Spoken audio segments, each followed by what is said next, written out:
안녕하십니까. 암호화폐 정보를 전달해 드리는 닥터 비트맨입니다. 네, 평일의 마지막 금요일의 아침이 밝아왔습니다. 어떻게 편안한 밤 잘 보내셨나요? 이제 좀 회복하나 싶던 비트코인의 가격이 지난밤부터 큰 폭으로 하락을 하면서 장중 최저 9만 5천 달러대까지 하락하게 되었습니다. 얼마 전까지만 하더라도 11만 달러를 돌파하려던 기세와 비교하면 아쉬운 수준인데요. 그럼에도 이 비관적으로 바라봐야 할 상황들보다 긍정적으로 바라봐야 할 상황들이 이어지고 있습니다. 일단 코인피클 사이트에서 메이저 탑10 코인들 가격 한번 살펴보도록 하겠습니다.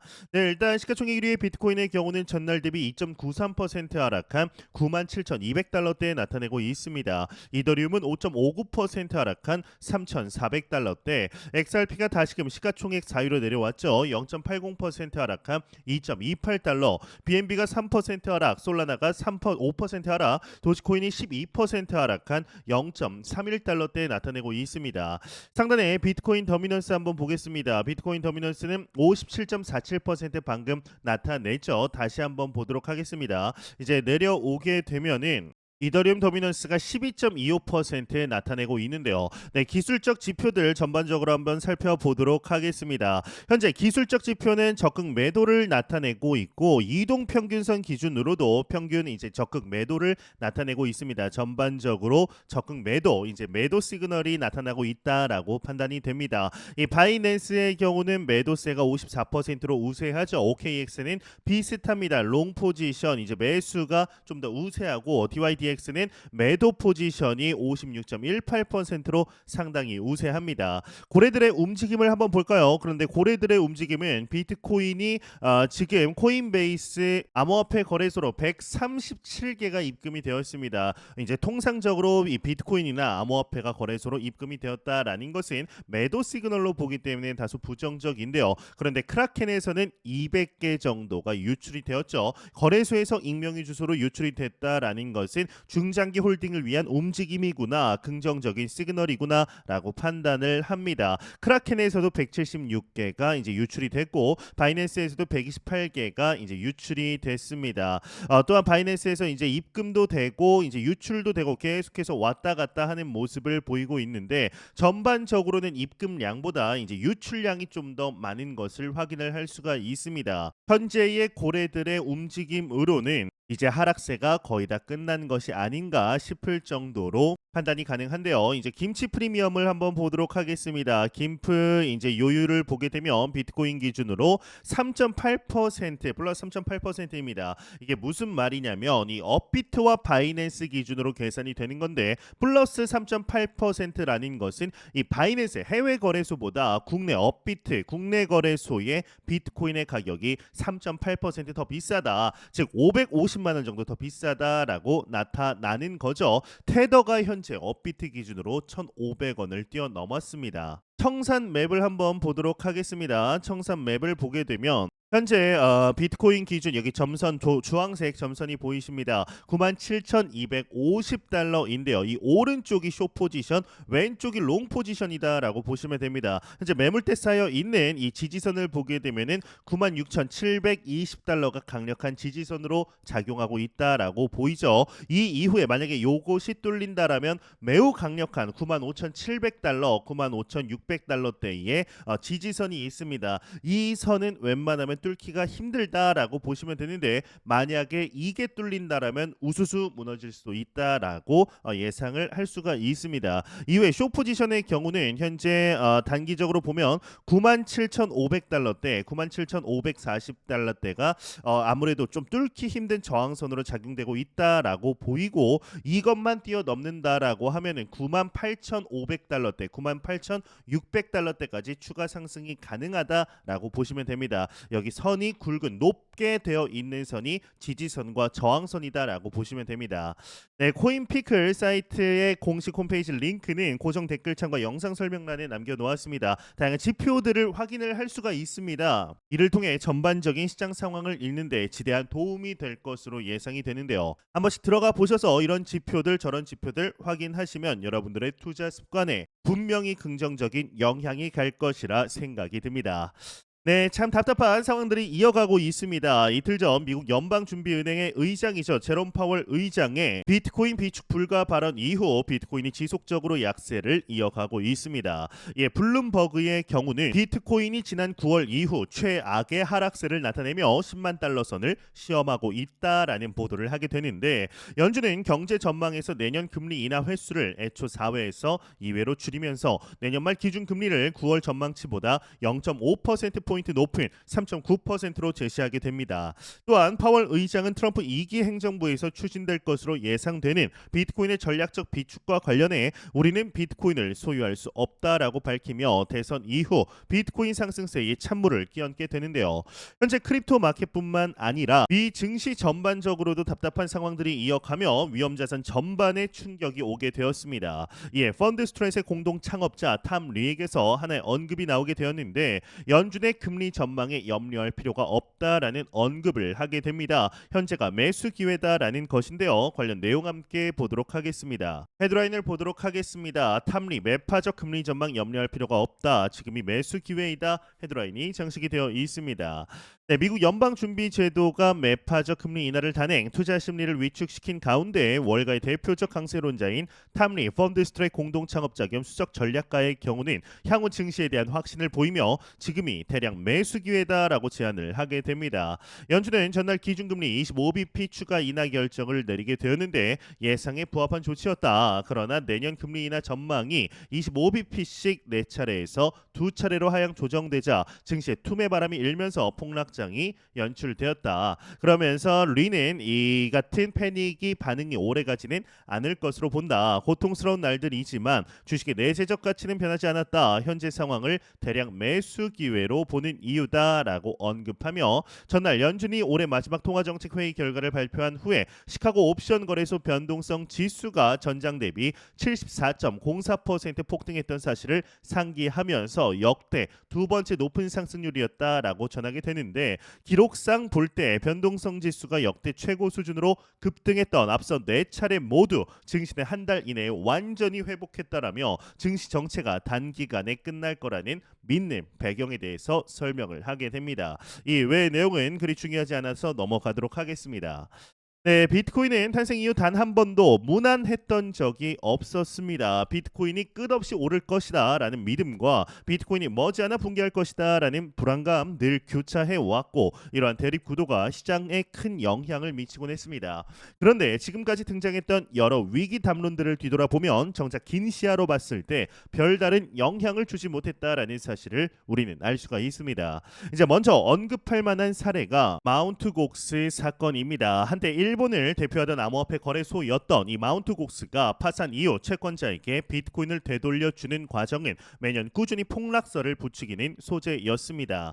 특히 2024년 7월 무렵 이 상황이 본격 진행되며 대규모 매도 압력에 대한 우려가 시장에 번졌고 실제로 단기적인 하락도 나타났습니다. 독일 및 미국 정부의 비트코인 매도 흐름도 그 시점에 겹치며 약세장이 연출되었죠. 그러나 결과적으로 나뉘어 진행된 상환 절차 덕분에 거대한 물량이 한 번에 쏟아지지 않았고 2024년 10월 11일 기점으로 대다수의 상환이 마무리되면서 커다란 후폭풍 없이 상황이 마무리되었습니다.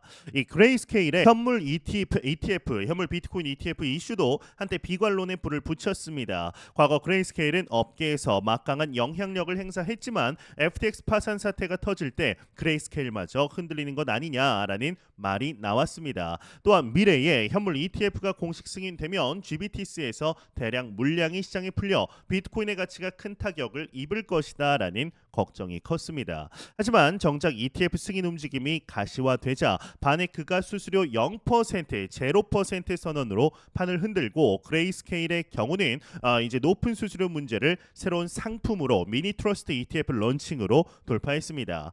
2024년에는 10억 달러가 넘는 순자산 유입을 달성하며 현재 약 40억 달러 규모의 자산을 운용 중이고, 그 결과 한때 거론되던 GBTC발 대폭락 시나리오는 완전히 사실상 잊혀진 상태입니다. 이 테더를 둘러싼 불투명성도 비트코인의 어두운 그림자로 거론됐습니다. 2021년 전후로 테더사가 발행한 스테이블코인 담보에 문제가 있다라는 의혹이 번졌고, 이로 인해 암호화폐 시장 전체가 긴장했던 시기도 있었습니다. 그때 테더 측이 보유 자산 내역을 공개하자 의심은 대체로 해소되었고, 오히려 스테이블코인 산업 전반이 성장하는 계기가 되었습니다. 이 경험을 통해 투자자들은 담보만 명확하다라면 스테이블코인은 시장에 안정감을 불어넣는 자산이 될 수 있습니다. 을 깨닫게 되었죠. 한편 중국발 규제 소식도 비트코인을 위협하는 변수가 되어 왔습니다. 시세가 한창 들뜨면 중국 정부는 암호화폐 소유나 채굴을 금지하는 형태의 조치를 반복적으로 내놓았고, 그때마다 시장은 크게 흔들렸습니다. 2021년에도 이런 강경책으로 인한 하락을 피할 수 없었습니다. 하지만 시간이 흐르며 중국 정부의 태도는 엄격한 통제에서 다시금 풀어주는 패턴을 보였고, 현재는 오히려 홍콩을 디지털 자산 허브로 육성하겠다라는 의지를 드러내고 있습니다. 국제 정세나 경쟁 관계에 따라 중국의 암호화폐 정책도 변화하는데, 이는 결국 장기적 관점에서 암호화폐 분야가 무너지지 않고 성장할 여지가 있음을 시사합니다. 이와 같이 과거를 돌아보면 비트코인을 흔들 것이다라고 이라며 등장했던 수많은 이슈들이 장기간 걸쳐 보면 큰 상처로 남지 않았다라는 점이 분명해집니다. 최근 제기되고 있는 양자 컴퓨터 위협 역시 사실상 비트코인 출범 이후부터 꾸준히 언급되던 문제였지만 현재까지 실효성이 있는 해악으로 작동하지는 않았습니다. 이 시장을 뒤흔들려는 비판자들은 늘 다시 꺼내든 공포 카드를 들고 나와도 결국 비트코인 커뮤니티는 이를 극복했고, 이 자산인 역사 속에서 더욱 탄탄해졌습니다. 과거 반복된 공격들을 참고할 때 앞으로도 비트코인은 4년 단위로 이어지는 주기를 따라 상승 추세를 이어갈 것이라는 믿음이 한층 강화되고 있습니다. 너무 우려하지 않아도 된다라는 메시지를 남기면서 시간이 증명하듯 비트코인의 외부 충격에도 불구하고 계속해서 앞으로 나아갈 것임을 강조하고 싶네요. 네, 이런 소식과 더불어서 최근 큰 폭의 하락을 맞고 있는 리플 XRP의 모습에도 불구하고 긍정적인 소식들 지속적으로 나오고 있습니다.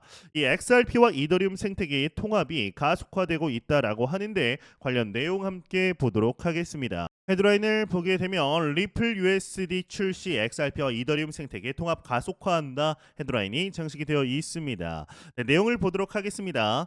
네, 리플이 새롭게 출시할 리플 스테이블 코인 리플 USD가 긍정적인 성과를 기록하며 글로벌 시장에서 주목받고 있다. 19일 암호화폐 전문 매체 유투데이에 따르면 리플 회장 모니카 롱은 리플 USD 출시 이후 이 스테이블 코인의 중요성과 목표에 대해 설명을 했는데, 롱은 스테이블 코인 시장에서 빠르게 성장을 하고 있지만 신뢰, 규제 준수, 그리고 실용성이 핵심이다. 리플 USD가 이러한 기준을 충족해 새로운 금융 표준을 제시할 것이다. 리플 USD는 XRP 레저와 이더리움 네트워크에서 발행이 되었고, 이를 통해 두 생태계와의 통합을 지원한다라고 언급을 하게 됩니다. 이 외의 내용은 그리 중요하지 않아서 넘어가도록 하겠습니다. 네, 최근 디지털 자산 시장에서 XRP와 이더리움 생태계 간의 연결고리가 점차 명확해지고 있습니다. 투자자들은 이제 이 두 블록체인 인프라가 더 이상 독립적인 영역이 아니라 상호 보완적인 금융 네트워크로 진화하는 과정을 목격하고 있습니다. 이 통합을 주도하는 핵심 개념은 단순히 기술적인 호환성에 머무르지 않습니다. 오히려 두 생태계가 각자의 장점을 결합함으로써 스마트 컨트랙트 기반 금융 상품과 글로벌 결제 인프라가 하나의 유기적 구조로 재편되는 새로운 국면이 열리고 있습니다.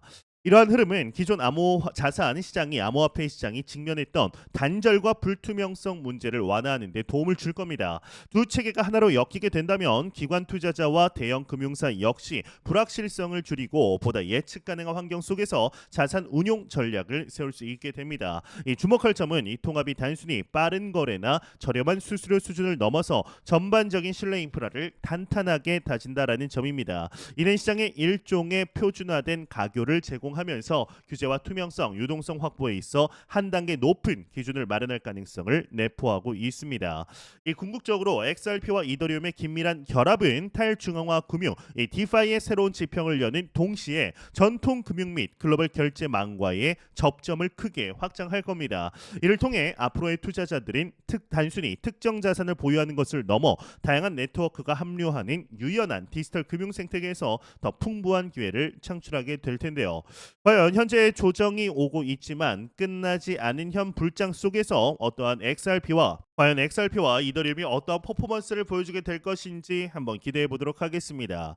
네, 공포탐욕 지수 한번 보도록 하겠습니다. 전날 대비 1포인트 하락한 74포인트 기록하면서 그리드 탐욕 단계 이어가고 있습니다. 이 지수는 0이면 공포, 100이면 낙관을 의미하게 되죠. 네, 현재 비트코인이 97,000달러 부근에서 보합 흐름을 보이고 있습니다. 약 3, 4주 전 가격 수준이지 않을까 생각이 드는데요. 그럼에도 이제 2달 전, 3달 전 비트코인의 가격과 비교하면 상당히 높은 수준이라는 점에서 더 이상 부인할 수가 없습니다. 현재 이 단기적인 하락 속에서 답답함을 느끼시는 투자자분들도 상당히 많으시리라 생각이 듭니다. 당연하겠죠. 이제 얼마 전까지만 해도 10만 8천 달러였는데 10% 이상이 갑작스럽게 하락을 하니까 공포감, 두려움이 느껴지지 않는 투자자들이 어디 있겠습니까? 많은 이 시장은 절대로 단기적으로 볼만한 시장이 아닙니다. 이제 불장 시작했습니다. 불장 정점에 가지도 않았습니다. 많은 데이터들이 개인 투자자들 역시 포모가 아직 전혀 오지 않았다라는 데이터들이 즐비합니다. 매 영상 말씀드리지만 절대로 단기적인 시각으로 이 시장 바라보지 마시고 장기적인 시각으로 또한 오랜 시간 동안 함께할 수 있는 여유 자금을 통하여 투자를 진행하시길 진심으로 바라보도록 보도록 하겠습니다. 네, 제가 준비해온 소식은 여기까지입니다. 영상이 도움이 되셨다면 구독과 좋아요 그리고 광고 한 편만 처음부터 끝까지 시청 부탁드립니다. 이 채널은 오직 광고 수익으로 운영이 되게 됩니다. 항상 영상 시청해 주시는 시청자분들, 구독자분들 너무나 감사드립니다. 오늘 남은 시간 잘 마무리하시길 바라면서 저는 더욱 도움이 되는 영상으로 찾아뵙도록 하겠습니다. 지금까지 닥터 비트맨이었습니다. 감사합니다.